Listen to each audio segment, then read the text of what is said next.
నిన్న జరిగిన దుర్ఘటన హైదరాబాద్ చరిత్రలోనే అతిపెద్ద దుర్ఘటన. అగ్ని ప్రమాదం ఏదైతే జరిగిందో ఒకటే కుటుంబంలో 17 మంది చచ్చిపోవడం అంటే నిజంగా కూడా మనసున్న ఎవరికైనా నిన్న ఆ సంఘటన దృశ్యాలు ఆ తర్వాత వాళ్ళ కుటుంబ సభ్యుల ఆర్తనాదాలు వింటే గుండె కదిలిపోయే పరిస్థితి.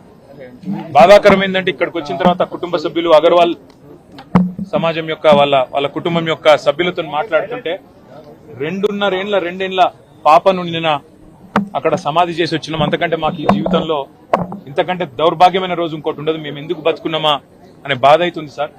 మేము ఎవరిని నిందిస్తలేము, ఎవరిని ఏమంటలేము. కానీ ఇక్కడ అగ్ని ప్రమాదం జరిగిందని చెప్పంగానే ఏ ఫైర్ బ్రిగేడ్ అయితే వచ్చిందో అది నీళ్లు లేకుండా అరకొరగా వస్తే లాభం ఏంది, వసతులు లేకుండా వస్తే లాభం ఏంది. వచ్చిన ఆ ఫైర్ సర్వీస్ వాళ్ళు కూడా మాకు మాస్క్ లేదు కాబట్టి లోపలికి పోలేకపోతున్నామంటే ఇంతకంటే న్యాయం ఉంటుందా?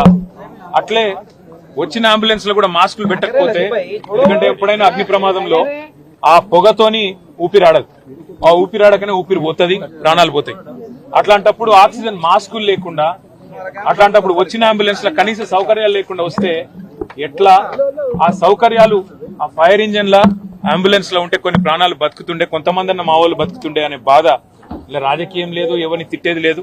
కానీ ఒకటి మాత్రం వాస్తవం, ఇంత లాపర్వా ఉంటే మాత్రం ప్రజల ప్రాణాలు మల్లబోయే ప్రమాదం ఉంది. వాళ్ళు ఎంత గొప్ప వాళ్ళంటే ఒకటే కుటుంబంలో 17 మంది చచ్చిపోయినాక కూడా వాళ్ళు అంటున్న మాట ఏంది ఇక్కడికి వచ్చినాకంటే ఎవరిని తిడతలేరు, వాళ్ళు రాజకీయం చేస్తలేరు, ఎవరిని ఫలానా వాళ్ళు మంచోళ్ళు కాదు చెడ్డోళ్ళు అంటలేరు.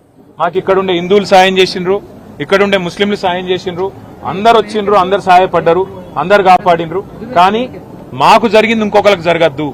కనీసం ఇప్పుడన్నా ప్రభుత్వం మేల్కొనాలే, ఇప్పుడన్నా ముందుకొచ్చి ఈ రాష్ట్రంలో ఈ నగరంలో మళ్ళొక్క ప్రాణం ఫైర్ యాక్సిడెంట్ లో పోకుండా కాపాడండి సార్. మాకు అంతకంటే ఏమొద్దు. దయచేసి మీరు వచ్చిండ్రు సంతోషంగానే భవిష్యత్తులో ఇట్లా కాకుండా చూసుకోండి అని ఒకటే ఒక్క మాట వాళ్ళు చెప్తున్నారు.